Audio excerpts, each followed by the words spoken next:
Good morning, dear students. Today we shall discuss the major fields of linguistics. However, before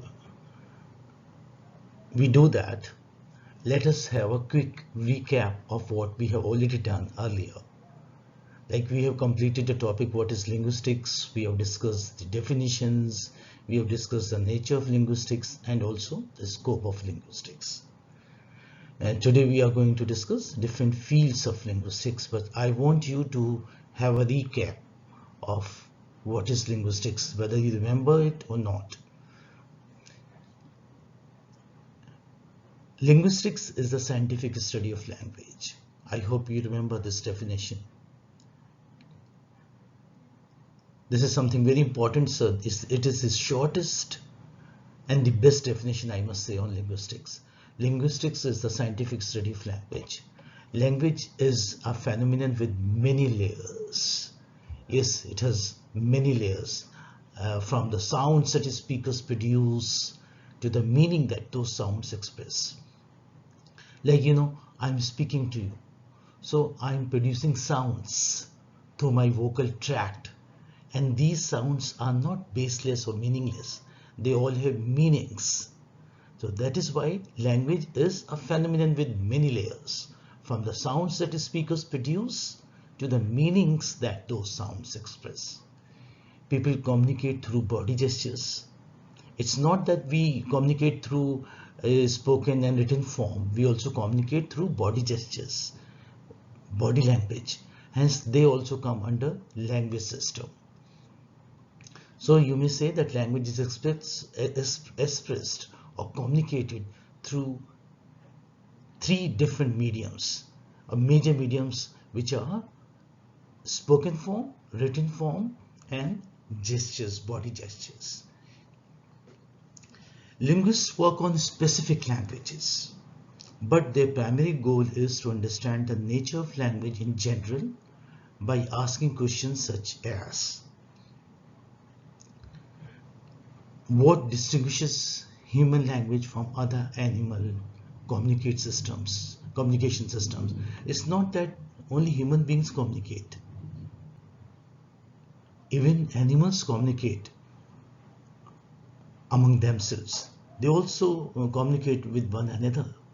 But it's just that their language is not comprehensible to us. We do not understand, but they do communicate. However, in phonetics, or say in linguistics, we are simply concerned with the human language. But this is also an area of curiosity for linguists, and they try to know what distinguishes human language from other animal communication systems. And do you know, it is said that there was a Prophet Solomon, and Prophet Solomon could communicate with birds. He could understand their language. He could understand what they were talking, and they would gather around him and discuss their things with him. This we have read about Prophet Solomon. I hope you too must have read or say heard from your teacher. What features are common to all human languages? There are thousands of languages spoken all over the globe, and they are all very different from one another, yet they have some common features also. So linguists are interested in finding out the common features in those human languages which are available for their study.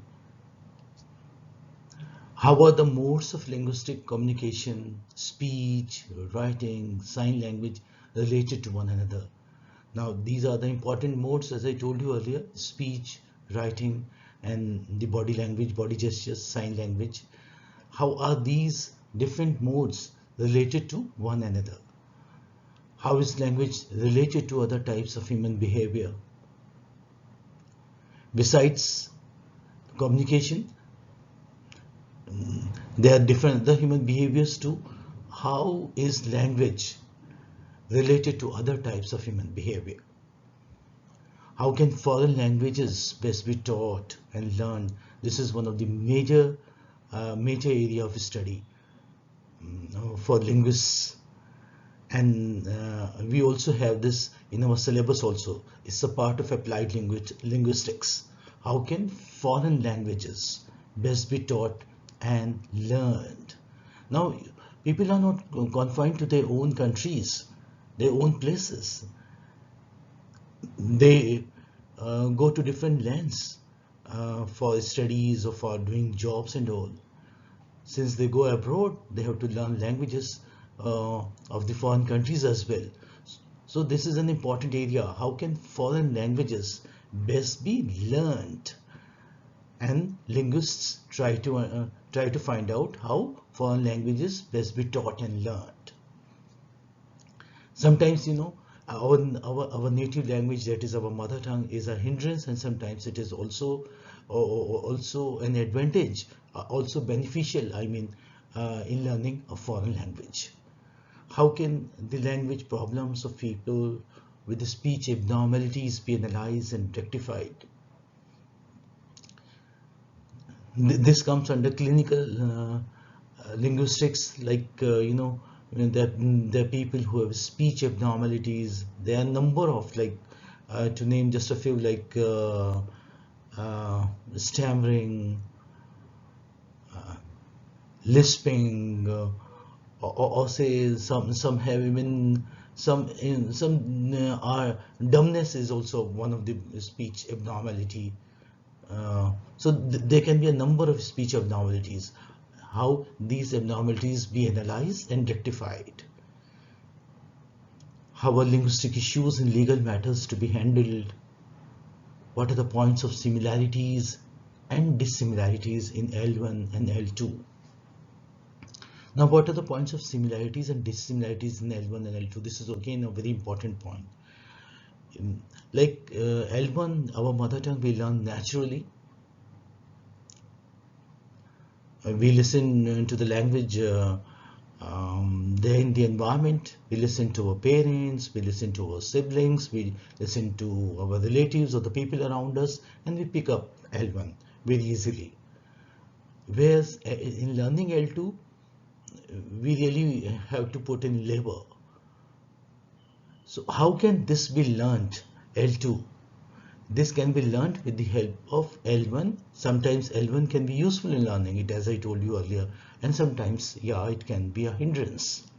So how to minimize those hindrances, and how to say maximize the benefits of L1 in learning L2. This should be the target of any language learner for that matter. So what are the points of similarities and dissimilarities in L1 and L2? It is an important area for linguists to study. These are fields of linguistics. This is a topic for today's discussion. My dear students, as you know, linguistics is quite vast, and it consists of several subfields.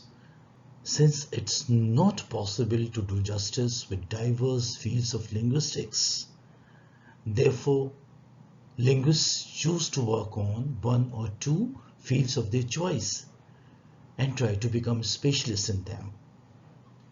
And this is quite understandable. Like, you cannot do masters in English, Hindi, or Persian, French, Italian, Spanish, in so many languages all together. So what do? You study or you pursue your masters only in one subject at a time. Same is the case with linguists. They cannot work on all those diverse fields of linguistics. So what do? They select one or two fields of their choice and base their study on those chosen fields. This is not only convenient, but it also makes them attain mastery in those chosen fields. They become specialists in them. So the major subfields of linguistics are phonetics, Phonetics we have already discussed in detail. We have discussed the 44 IP symbols, the 44 phonemes, uh, diphthongs, consonants and vowels. Phonetics is the general study of human speech sounds. In other words, phonetics studies the way sounds are produced, transmitted and perceived. So this is the most important fields of linguistics. This is the core of linguistics, the bread and butter of linguistics. You cannot imagine the study of linguistics without phonetics, and this is the most popular field. And I must say this is a part of syllabus both at the UG and at the PG level in most of the universities all over the globe. It is one of the most interesting field also, and one of the most pursued fields, sought after fields. So I repeat, what is phonetics? Phonetics is the general study of speech sounds. In other words, phonetics studies the way sounds are produced, transmitted and perceived. Yes, there are three main branches of phonetics, and these are articulatory phonetics, acoustic phonetics, auditory phonetics. Articulatory phonetics deals with the production of speech sounds by the human speech organs. Now articulatory, as the name suggests, it deals with articulation of speech sounds, the production of speech sounds by the human speech organs. Remember that organs of speech diagram we had, and we discussed the vocal tract, how the different phonemes are produced, and what organs of speech are the articulators, the primary articulators and the secondary articulators. So that all comes under articulatory phonetics. It deals with the production of speech sounds by the human speech organs. Acoustic phonetics studies the physical properties of speech sounds themselves, physical properties. Auditory studies the perpetual response to speech sounds as perceived by the ears and brain. Auditory, the word is from audition, from hearing. So auditory phonetic studies the perpetual response to speech sounds as perceived by the ears and brain. First, your ear receives the sound, you may say, and then they are perceived by the brain. The study of phonetics is mainly concerned with the articulative phonetics, which studies the way in which speech sounds are articulated by the vocal tract, or say with the organs involved in the production of speech sounds. So this is the most important, as I said earlier, articulative phonetics. And our area of study is based on articulatory phonetics. This we have discussed, and this we may discuss even more. So the study of phonetics is mainly concerned with the articulatory phonetics, which studies the way in which speech sounds are articulated by the vocal tract, or say with the organs involved in the production of speech sounds.